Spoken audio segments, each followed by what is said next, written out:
made music with Dionysus. We had moments on stage that no one will ever fucking know. You lay off those drugs, Robbie. Merry Christmas. We get together again, you know, some strange way. Maybe we'll make a movie together. Hey everyone, it's Naomi Fry of The New Yorker here. Let the lights go down because we're headed to the movies. Well, one movie in particular. We've hinted at it a few times throughout the series, but today we're finally revisiting Oliver Stone's 1991 classic. Can I call it a classic? It's The Doors. 2 hours and 21 minutes long. Val Kilmer as the Lizard King, Jim Morrison. I'm the Lizard King! I can do anything!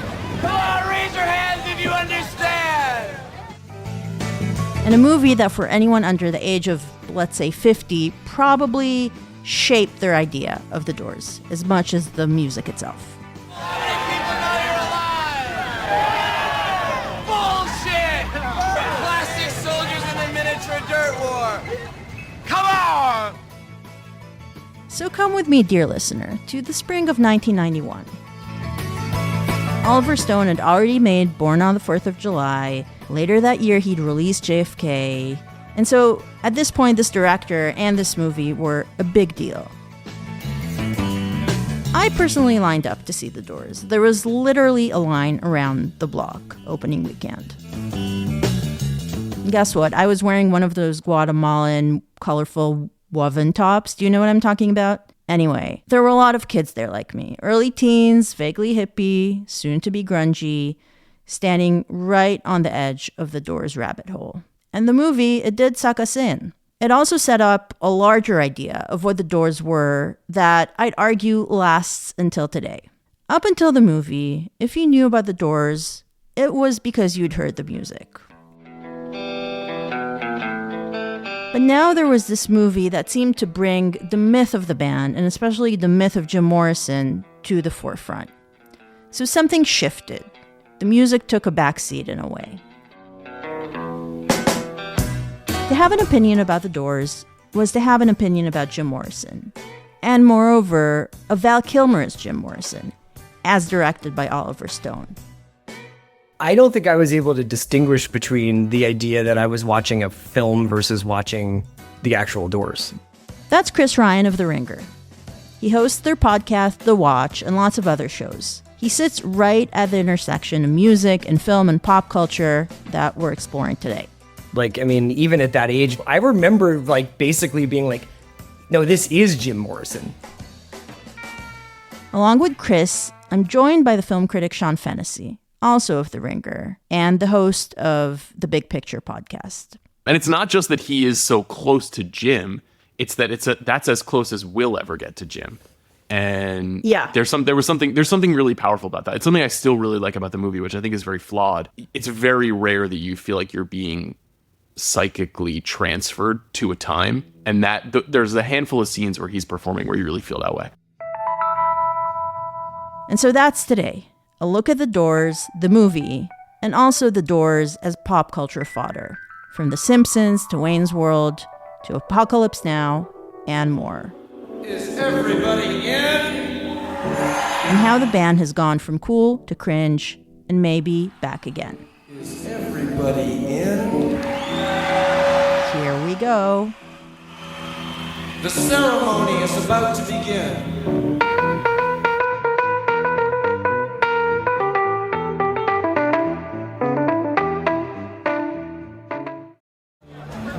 Things are about to explode. You can feel it in the air. Planet is screaming for change, Morrison. We gotta make the myths. Let's start maybe by talking about your histories with this movie. When did you first encounter it? What did it mean to you? And did that meaning change over the years? Age before beauty, Chris. Thanks, Sean. I have to imagine that I was aware of it because by 91, I was probably like reading Premiere Magazine, and my dad was a film critic. So I was like decently aware of like what was happening in movies, but I don't think I saw this in theaters. If I have to be honest, right around this time, a different film is speaking to me about the Doors, and that's Apocalypse Now.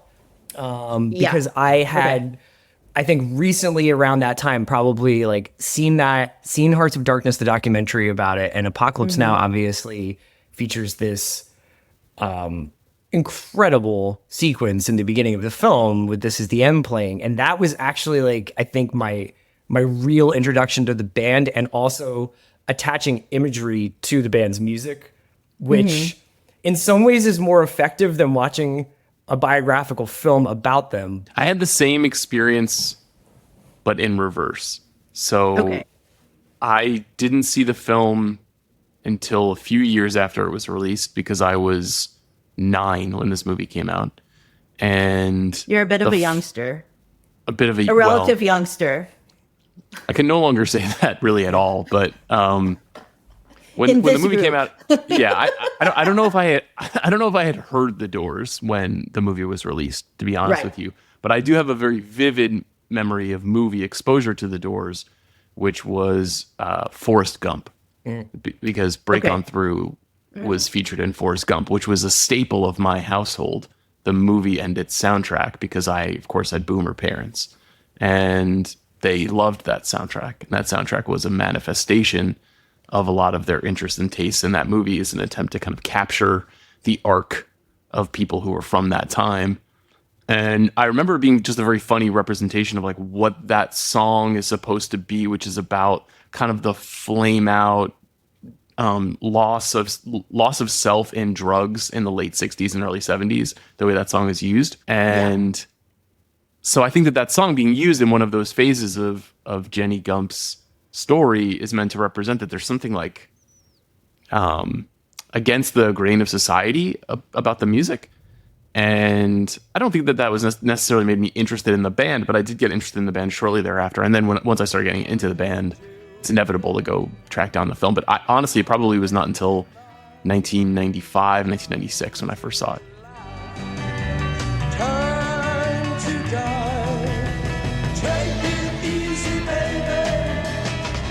And what do you guys remember from watching the movie initially? Because for me, I watched it because I was like in the dead center of being like a young Doors fan, and it was like, I am experiencing the Doors. Like, I'm feeling what it must have felt like to have experienced the Doors in like 1967, 1968, etc. And then the heartbreak of Jim kind of like losing himself and, his death and so on, and his poetry and all of that. So for me, it was like a somber experience and a meaningful experience. I know everything. I love it when you sing to me. That's 'cause I'm the poet and you're my muse. Val Kilmer simply is channeling him. Like, there was this guy who seemed like he was born to play this role and had tapped into some sort of cosmic frequency where he was just like, I am this guy for the duration of this film. But was that a problem, or was that like actually the kind of putatively ideal situation? I really didn't find anything Val Kilmer ever did to be a problem, honestly. I was always pretty into You mean it. in life? Or just on film, yeah. Right. But like, I was just like, this is it. This guy is directly one-to-one channeling Jim Morrison. This is pretty amazing. Which is interesting because it's not necessarily.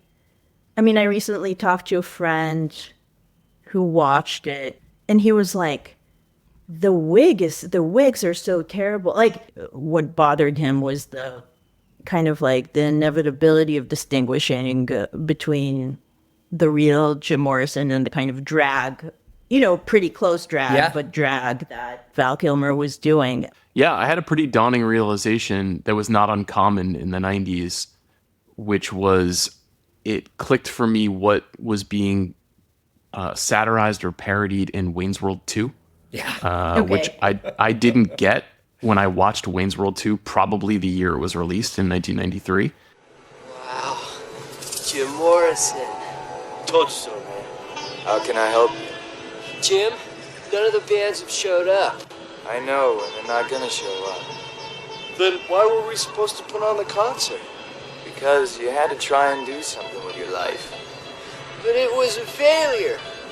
Whether you won or lost, what's important is that you gave it your best shot. And so seeing the Doors and the Native American figure and the Jim character, you could suss out who the Jim character was in Wayne's World 2. But that movie, to see that movie as an 11 or 12-year-old, and for that to be a significant plot thread of Wayne's World 2, which is a very strange movie and has a bizarre backstory about what it was meant to be and what it turned out to be. What's the backstory? I don't know the backstory. It was originally supposed to be like a much bigger film that wasn't about a kind of Wayne stock type of experience. Like Wayne and Garth were supposed to have a much bigger journey, and it becoming this like, Woodstock style concert that they were putting on, and then using Jim and the Native American figure to kind of guide them spiritually. Anyway, that's a whole other series of reclamation around Wayne's World 2. Describe the plot to Wayne's World 2. But, I definitively remember watching The Doors and realizing, oh, that's what this is. That's what that was. Wayne, we don't want to end the movie this way, do we? Good call, Garth. If we're going to go down, let's at least go down in glory. Let's do the Thelma and Louise ending. I think I had a couple of moments similar to Chris. I think of just, there's like an electricity in the Val Kilmer, especially the musical performances, and especially the performance near the end. And I think it's in Miami when he's doing 5 to 1, where you're just like, this is one. When he starts to riot. Yes, yes.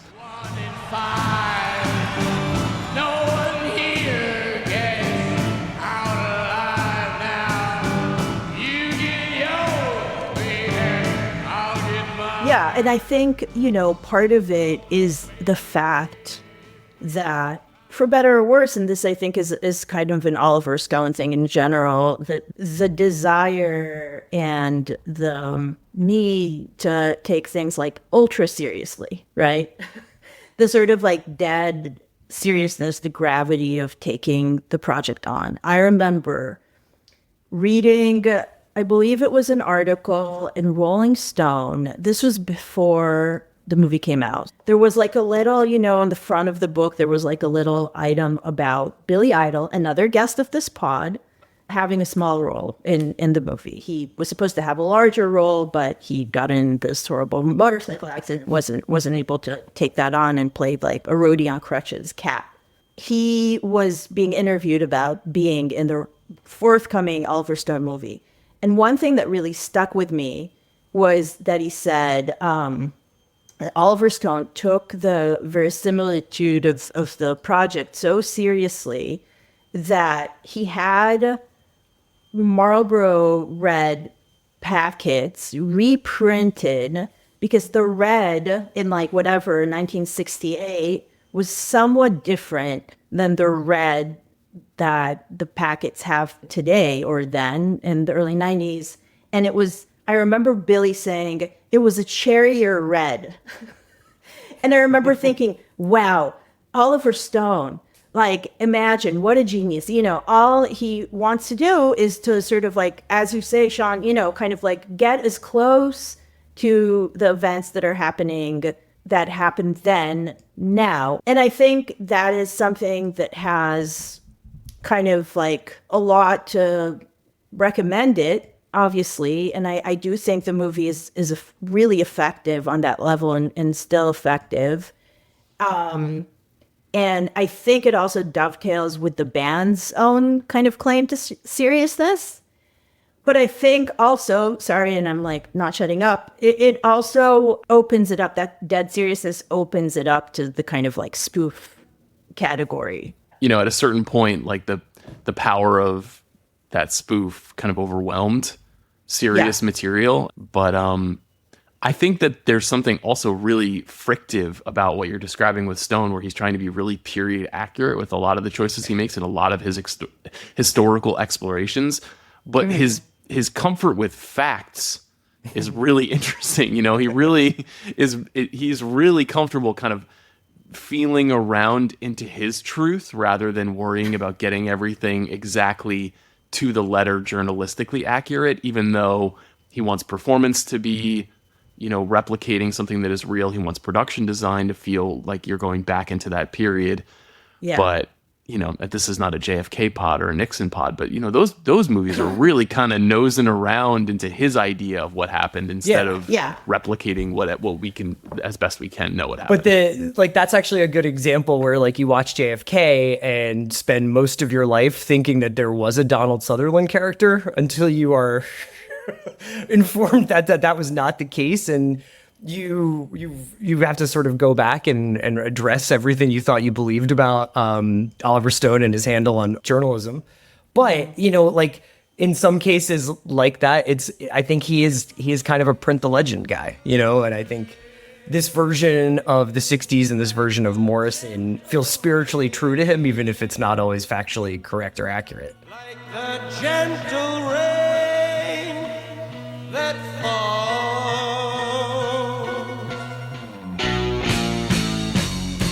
What did the movie, do you think, like, get wrong or get right? Like, what did it get right for you as the way you think about the Doors and Morrison, and what did it get really wrong?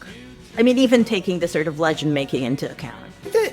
One of the things I still really love about the movie is the idea of the kind of ramblin' tamblin' 60s of Morrison like rolling into Venice and kind of flitting around different disciplines, whether it's surfing or whatever, and then arriving at like, well, I need somewhere to put this thing that I have inside of me, and maybe it's the ocean, and maybe it's this, and it's like, no, I want to be a rock and roll frontman. I want to be a rock singer, and that idea that this was a guy who was kind of like on a collision course with culture anyway, and that he just needed the right vehicle. I don't know whether that's what feels the most true to me.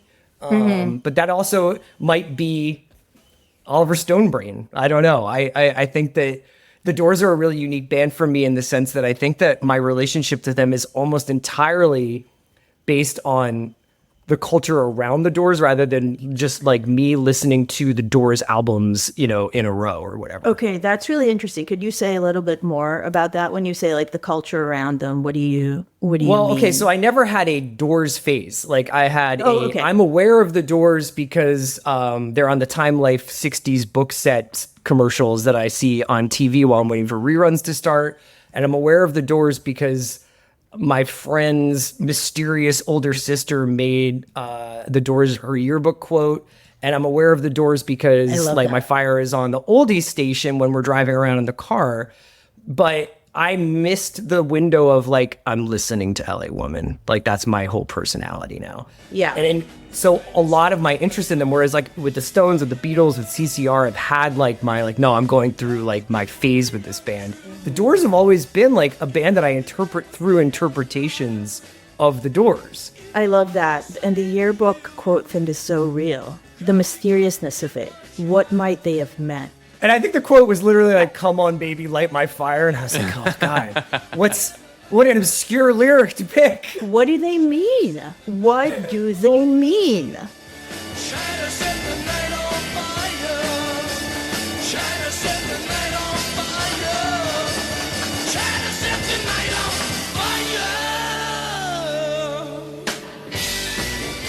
I think it has the same effect that Chris described about the Sutherland character in JFK, where there's a kind of like belligerence and outsized mess of Morrison in the movie that like the band members don't agree with, that most of the people in his life don't agree with. Like he obviously had addictions and gained weight and did all those things, but there's just something very movie about him kind of spinning out of control in the film that I think is now just understood as the exact way that Jim Morrison was for anyone who saw the movie or is even aware of the movie's reputation.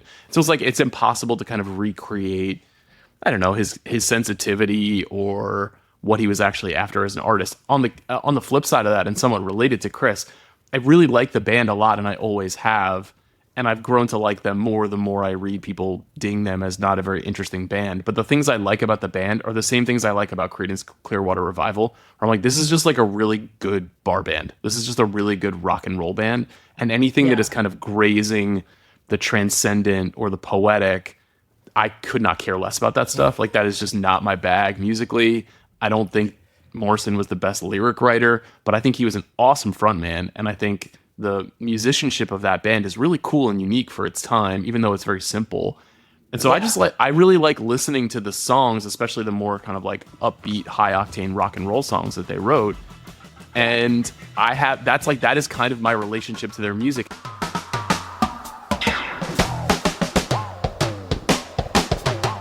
Now listen to this, I'll tell you about Texas. I'll tell you about Texas radio. And I do feel like in the last 10 or 15 years, that has become a little bit more of their reputation as like the band that did Peace Frog and Roadhouse Blues and 5 to 1 and LA Woman. And when I was a kid, when the Doors really kind of reemerged into the mainstream of cultural America, it was much more about Touch Me and Break On Through and Light My Fire and The End and Ship of Fools and all of like these songs that are these like explorations of the self that and experimentation with consciousness.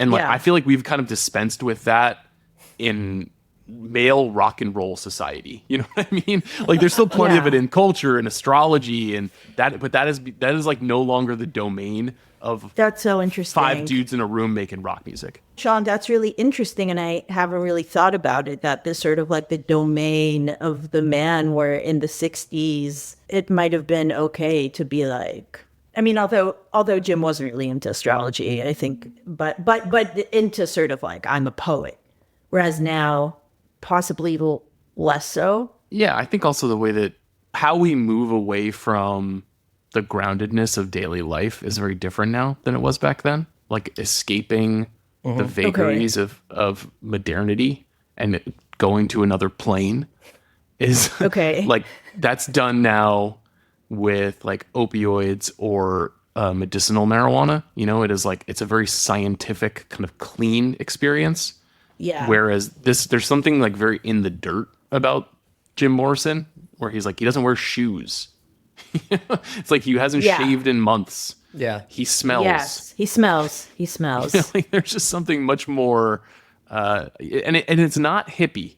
Like it feels like it's part of the hippie movement, but it's not hippie. There's still a glamour it's like romantic poet. There's something shamanistic and there's something kind of older. And I think that is something that Stone tried to get at, talking about this guy as part of a continuum of truth-telling, sorcerer poets throughout human history, but Merlin who fucks. Yeah, that's his thing.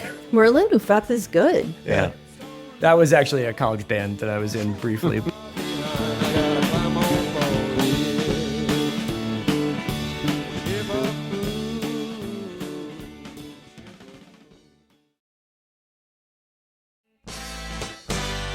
Well, I've got the running blues running away back to LA. Got to find the dock in the bay. This kind of brings me to another thing that I'm thinking about. The idea of kind of like the Doors being like a teenage band. Not a band made of teenagers, or maybe spiritually a band made of teenagers, yes, but like a band that you listen to when you're a teen and that later it becomes kind of something you no longer listen to. Is that something you identify with? Or it's definitely like it was definitely like my story with them, to the extent that I was like familiar with like a greatest hits compilation, or even like dabbled after I saw Apocalypse Now and was like, well, I have to listen to The End in my room and really like get inside these lyrics. Yeah. One of the things that happens when this movie comes out, and I think we have similar experiences, is that right around here is when grunge and alternative and indie rock kind of have this explosion in the 90s.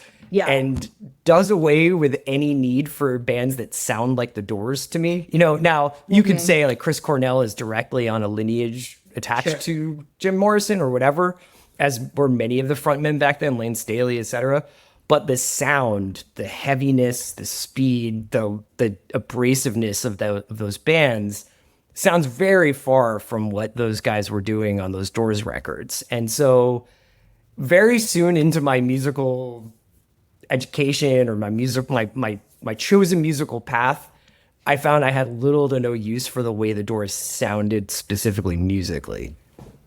Yeah. No, and even so, of course, there's grunge, which has some, as you say, there are some, even in terms of the hair, does have some kind of overlap.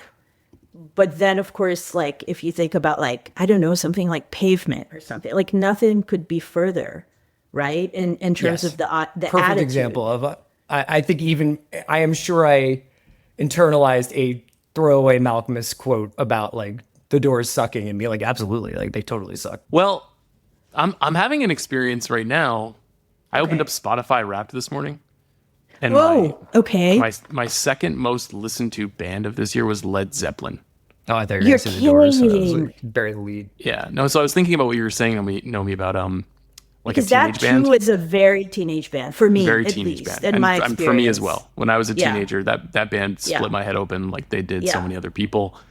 And I think because life is hard and like once you cross a certain threshold in life, like regressing a little bit is comfortable, and like you can really be like ease into the things that were safe when you were 14. So I feel similarly about listening to the Doors now. I don't, I don't go back and watch the movie a whole lot. I've seen it probably 3 or 4 times in my life, but I really like just firing up kind of my Doors playlist that is not defined by the albums that they put out in specific order or, the same with Zeppelin. Zeppelin for years was an album band for me. And now I'm like, I've got my stuff and I'm going to do the ones that I want. And all respect to Jimmy and Robert. I don't work for you, Robert Plant. I want to get back to that thing of like the switch of the Doors being taken seriously to being taken as a joke. For me, it was like, I mean, the Simpsons, like Selma taking Lisa and Bart to Duff Gardens, and Bart like making Lisa drink the water, quote unquote, in like the ride, and her having the psychedelic experience and coming and screaming, "I'm the queen,"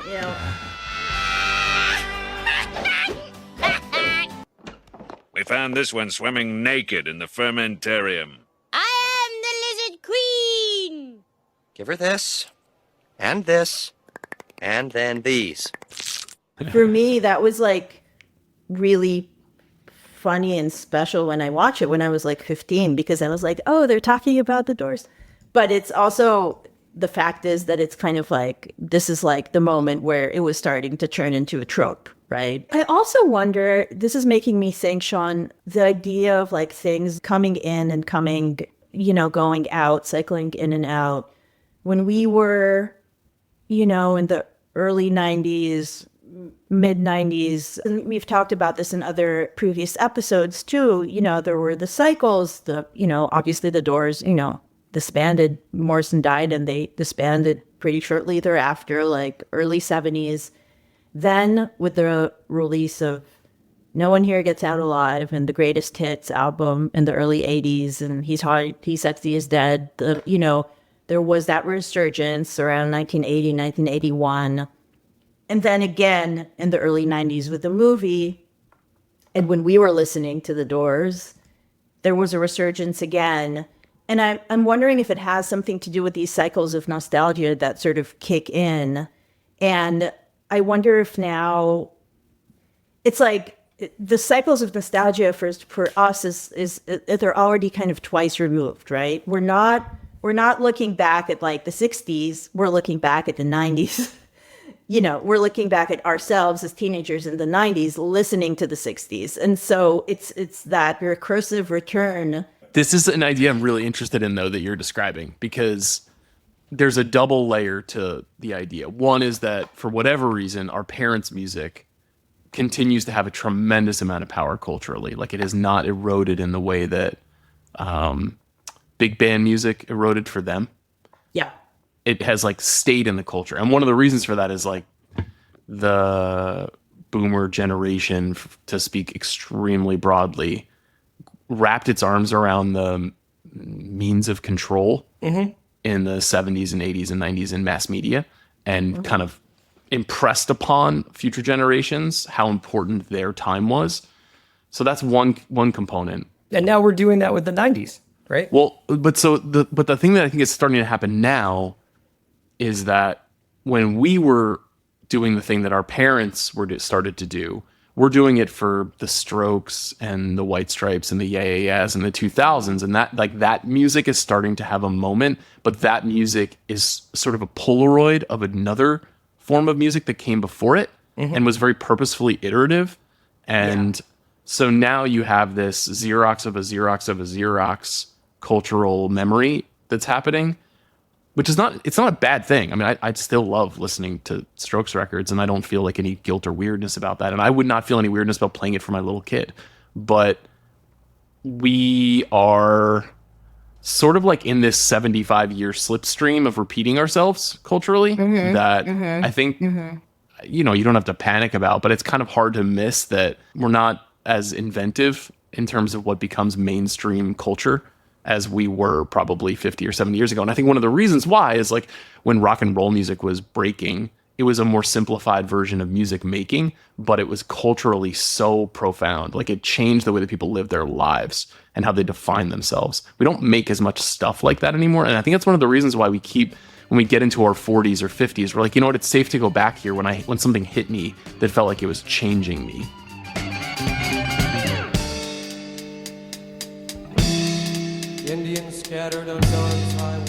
And maybe Taylor Swift will have that reputation for people, or maybe Geese will have that reputation when our kids are in their 50s and 60s. But the Geese revival is happening, yeah. I mean, there will be revivals, but I don't know if it'll have quite the same effect. Blood stains the roots and the palm trees of Venice. Blood in my love in the terrible sun. Do you think that part of the reason why the Doors maybe don't have the same sort of routine kind of cycles as some of the other major classic rock bands is just simply because the music is the music, and Morrison passed away so young that we can't kind of continue to excavate the body of work like the way we can with the Beatles. Like there isn't going to be a Peter Jackson 6-hour Doors movie.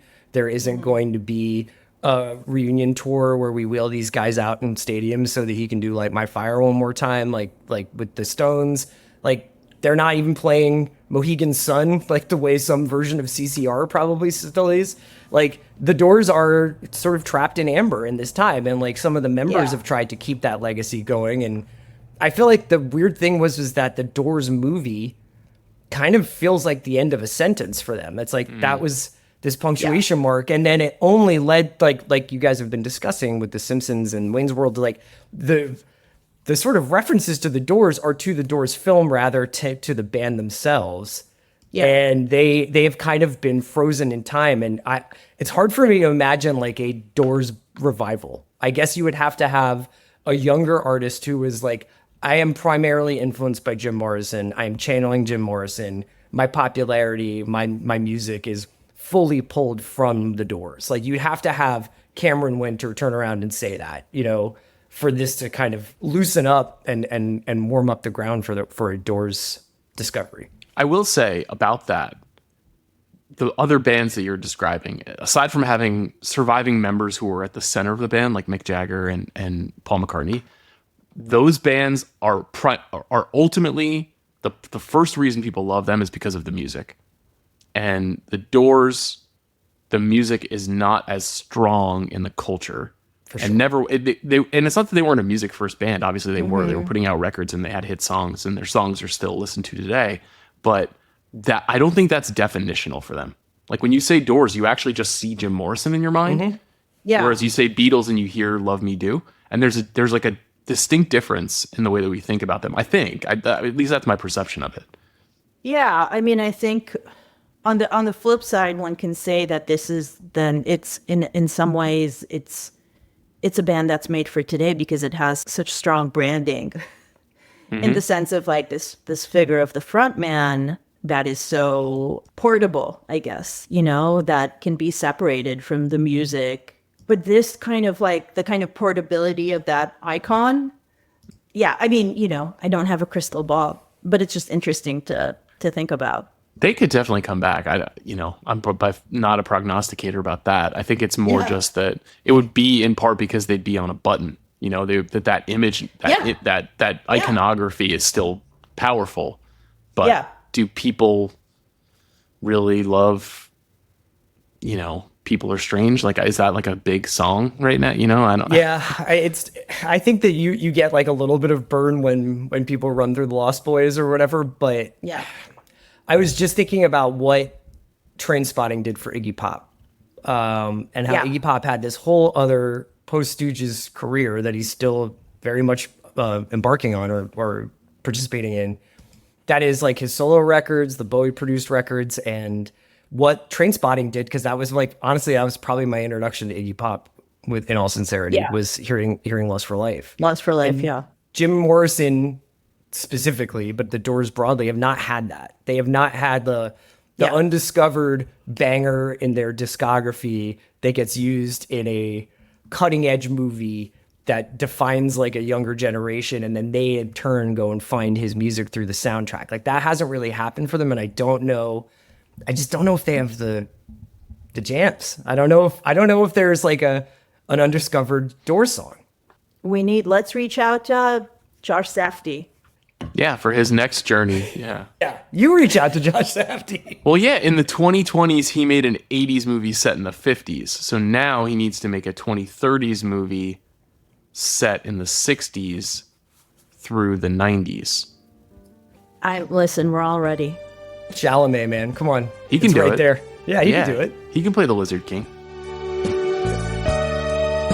You guys, thank you so much. This was awesome. Thanks so much for having us. Thanks for asking us. Yeah, good to see you. Thanks for listening to Really? The Doors? Our executive producers are Noah Chernin and Jody Avirgan, and Ian Wheeler at Talkhouse. Thanks to Jake Bowman and Keenan Kush for production support. Thanks again to our sponsor, Bootleg. I'm Nomi Fry.